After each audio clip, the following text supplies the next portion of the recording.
तो नमस्कार, जोहार। झारखंड की मुख्य बड़ी खबरों में आपका स्वागत है।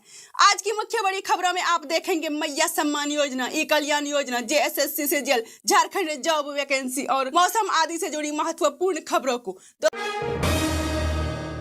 असिस्टेंट टीचर भर्ती परीक्षा का पूरा रिजल्ट कब किया जाएगा जारी? हाईकोर्ट ने जेएसएससी सचिव से मांगा जवाब। झारखंड हाईकोर्ट ने गुरुवार को असिस्टेंट टीचर सहायक आचार्य भर्ती परीक्षा का पूरा रिजल्ट अभी तक क्यों नहीं आया, इस पर जेएसएससी सचिव से जवाब मांगा।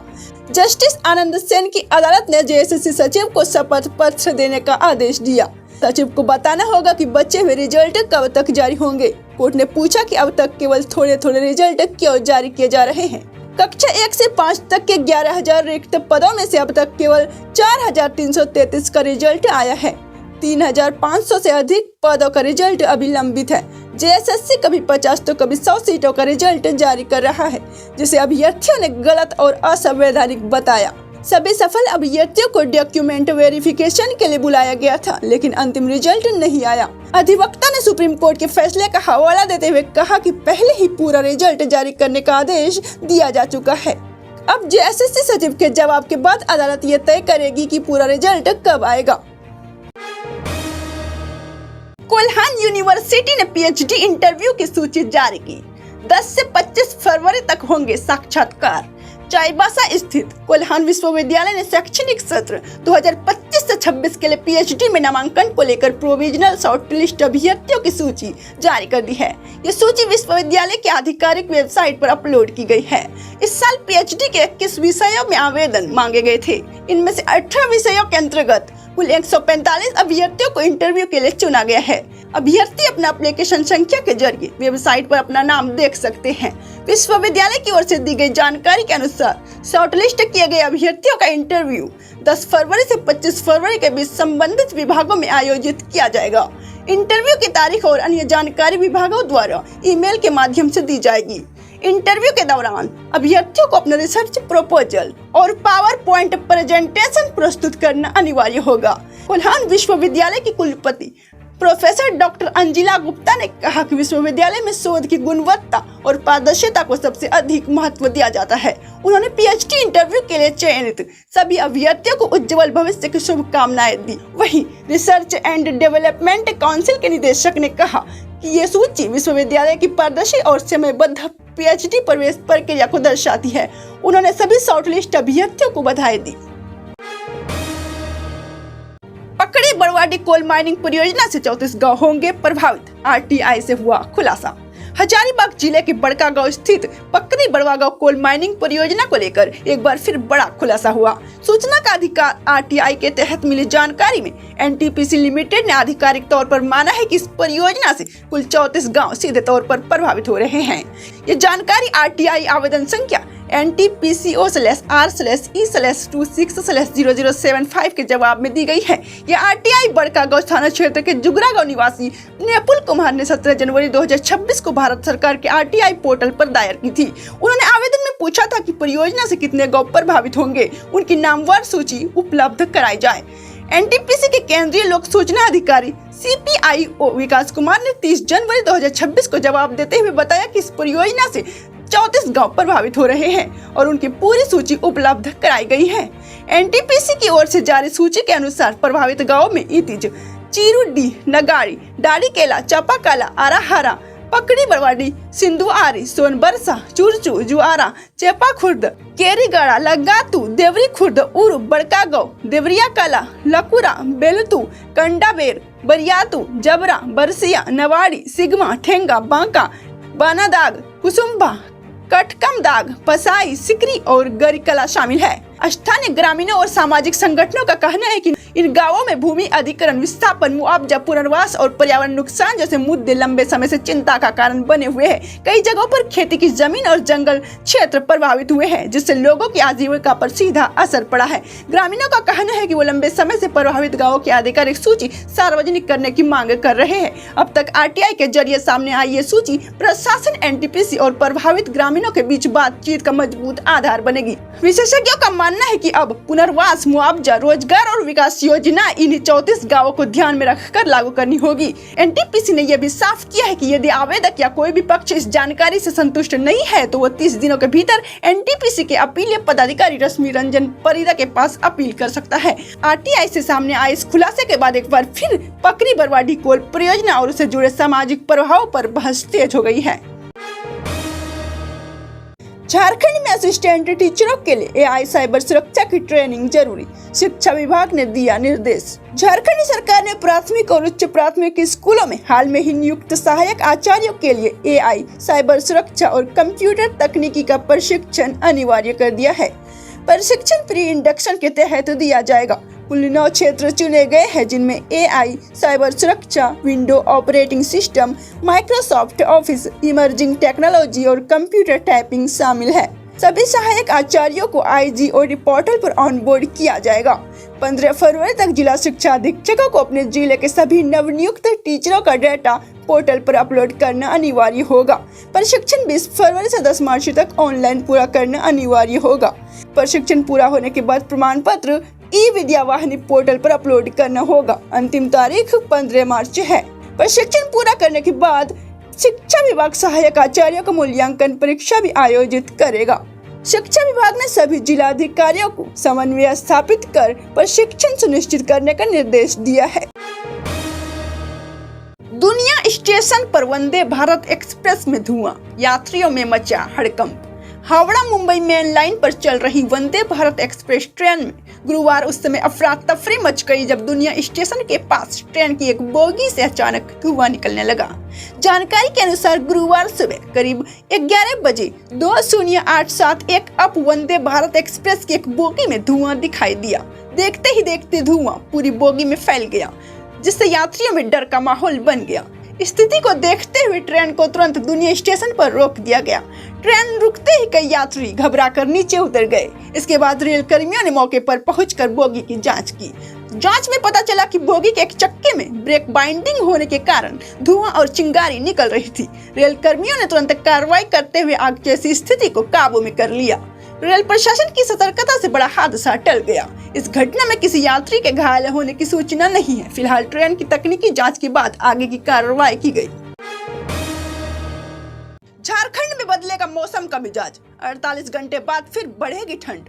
झारखंड में मौसम एक बार फिर करवट लेने वाला है। राजधानी रांची समेत आसपास के जिलों में अगले 2 दिनों तक तापमान में कोई खास बदलाव नहीं होगा। इस दौरान मौसम लगभग ऐसा ही बना रहेगा। मौसम विज्ञान केंद्र रांची के अनुसार इसके बाद 6, 7 और 8 फरवरी को न्यूनतम तापमान में 2 से 3 डिग्री सेल्सियस तक गिरावट आ सकती है।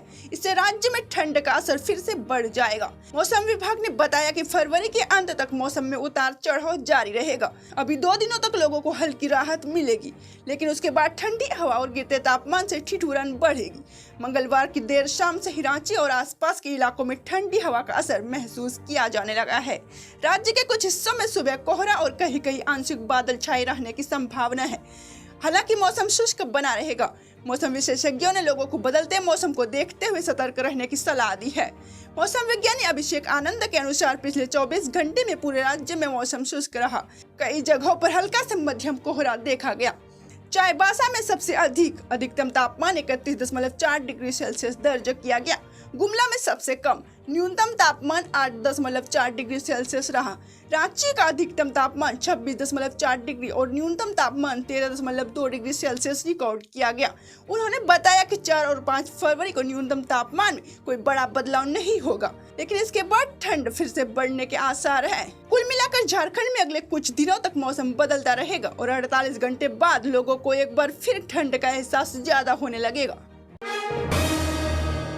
जेएसएससी की भर्ती में बड़ा बदलाव, अब 2 चरणों में होगी परीक्षा। झारखंड कर्मचारी चयन आयोग जेएसएससी से होने वाली भर्तियों की प्रक्रिया में बड़ा बदलाव किया गया है। अब जेएसएससी के जरिए होने वाली नियुक्तियों में 2 परीक्षाएं होंगी। पहले प्रारंभिक परीक्षा ली जाएंगी और उनमें पास होने वाली अभ्यर्थी ही मुख्य परीक्षा में बैठ पाएंगे। हालांकि अगर किसी भर्ती के लिए 50,000 से कम आवेदन आते हैं तो उस स्थिति में सीधे मुख्य परीक्षा कराई जाएंगी। राज्य सरकार के कार्मिक विभाग ने जेएसएससी की 3 नियुक्ति नियमावलियों में संशोधन किया है। कैबिनेट की मंजूरी मिलने के बाद इन्हें अधिसूचित कर दिया गया है और इसकी जानकारी आयोग को भेज दी गई है।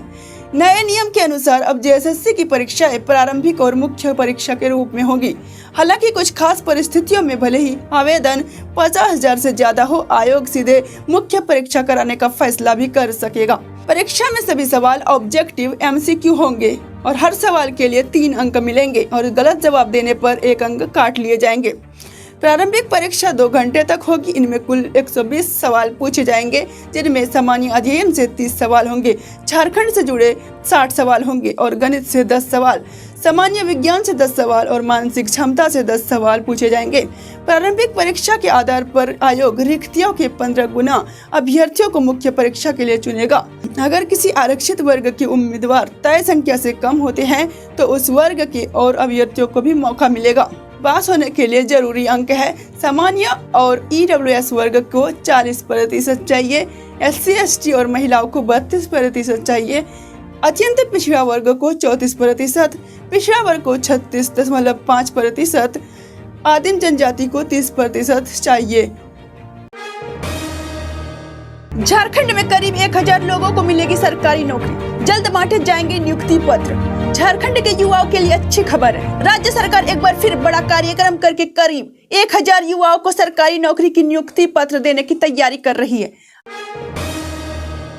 बेटियों की शादी में लाखों का दान, अभिनंदन ट्रस्ट ने उठाया बीड़ा।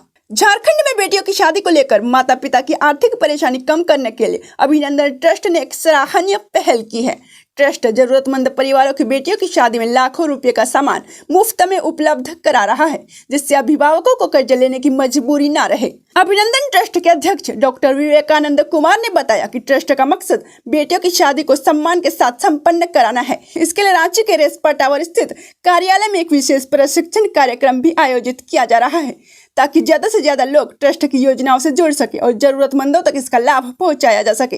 इस प्रशिक्षण कार्यक्रम में खासतौर पर कन्या विवाह उपहार योजना की जानकारी दी जा रही है। इससे गरीब और मध्य वर्ग के परिवारों को सीधा फायदा मिल रहा है। डॉक्टर विवेकानंद कुमार ने बताया कि ट्रस्ट की ओर से शादी के लिए 122 प्रकार की सामग्री दी जाती है। इसमें गोदरेज, टीवी, बर्तन और अन्य घरेलू सामान शामिल है।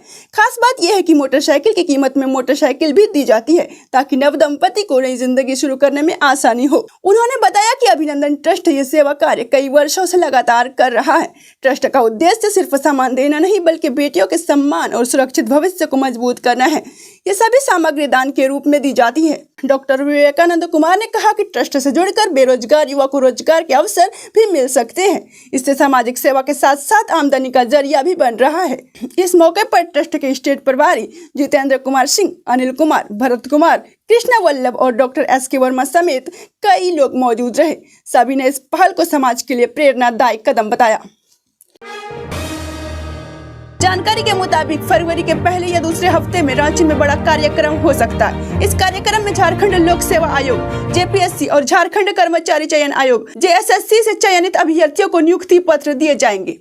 इस नियुक्ति में सबसे ज्यादा चर्चा बाल विकास परियोजना पदाधिकारी सीडीपीओ पद की है। इस पद के लिए जेपीएससी ने परीक्षा का अंतिम परिणाम जारी कर दिया है। इसमें कुल 64 अभ्यर्थियों का चयन हुआ है। इनमें शामिल है सामान्य वर्ग से 34, एससी वर्ग से 2, एसटी वर्ग से 21, BC1 से 1, ईडब्ल्यूएस से 6। हालांकि इन अभ्यर्थियों के दस्तावेजों की जांच अभी बाकी है। राज्य के मेडिकल कॉलेज में एनेस्थेसिया विभाग के सहायक प्राध्यापक पद के लिए भी चयन पूरा हो गया है। इनमें 6 डॉक्टरों को नियुक्ति पत्र दिया जाएगा। इसके अलावा खाद्य सुरक्षा पदाधिकारी जैसे कुछ अन्य पदों पर भी चयन हो चुका है और इन्हें भी जल्द नौकरी मिलेगी। झारखंड कर्मचारी चयन आयोग की सीजीएल परीक्षा में पास हुए कुछ अभ्यर्थियों को भी नियुक्ति पत्र दिया जाएगा। साथ ही सहायक आचार्य परीक्षा में सफल हुए उम्मीदवारों को भी स्कूल विभाग जल्द नियुक्ति देगा। सरकारी नौकरी का इंतजार कर रहे युवाओं के लिए यह खबर बड़ी राहत देने वाली है। अब सभी की नजरें मुख्यमंत्री के लौटने पर और नियुक्ति पत्र वितरण कार्यक्रम की तारीख पर टिकी है। झारखंड के 12 जिलों की महिलाओं को आज मिला लाभ। मैया सम्मान योजना की 17वीं और 18वीं किस्त जारी, 5,000 रुपये खाते में ट्रांसफर। झारखंड सरकार की महत्वाकांक्षी मैया सम्मान योजना के तहत महिलाओं के लिए बड़ी राहत की खबर है। योजना की 17वीं और 18वीं किस्त का भुगतान एक साथ शुरू कर दिया गया है और इस बार पात्र महिलाओं के बैंक खातों में 5,000 रुपये की राशि सीधे ट्रांसफर की जा रही है। सरकार ने इससे पहले 16वीं किस्त का भुगतान क्रिसमस से पहले 2,500 रुपये के रूप में पूरा किया था। अब दिसंबर और जनवरी महीने की 2 किस्तों को मिलाकर राशि भेजी जा रही है। राज्य सरकार से मिली जानकारी के अनुसार पहले चरण में झारखंड के 12 जिलों की महिलाओं के खाते में 5,000 रुपये भेजे जा रहे हैं। यह भुगतान 17 जनवरी से 25 जनवरी के बीच अलग अलग चरणों में किया जाएगा।